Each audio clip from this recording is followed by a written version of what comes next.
actually cares about music. This is not just a hip-hop, but a hip-hop and R&B chart.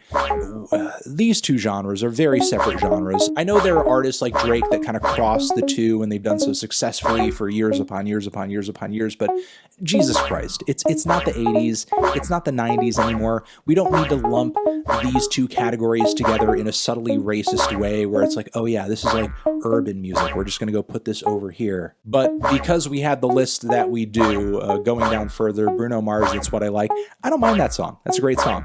Blurred Lines, Robin Thicke, problematic, but obviously still very popular. Sunflower, Post Malone and Sway Lee. I've always thought that track was kind of boring, but I guess it's probably in this position because of its connection to the Spider-Man Spider-Verse movie. Great movie, by the way. The Hills, The Weeknd. That's funny. I never would have assumed that that is Abel's most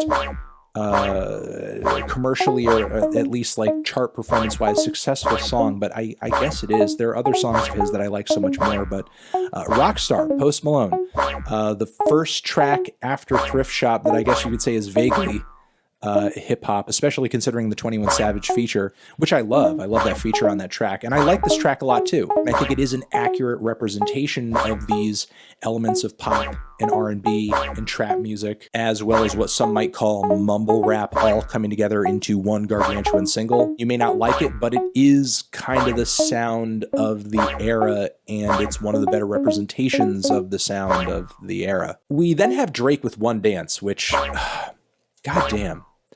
Doesn't it say a lot about Drake and his influence that his highest performing song on this list is a track where he took kind of a risk on doing a little bit of a dance hall and slight Afrobeats crossover with WizKid, not only because of the bridge of audiences he created on this track, but also Drake's power to take sounds, ideas, artists, trends that generally the mainstream isn't paying attention to and then just suddenly popularize them. As after this track and also Controlla, it was like every other hip-hop artist has to do a frickin' dancehall track, a gentrified, sterile-ass dancehall song a la Drake. Still, moving past there, Travis Scott, Sicko Mode.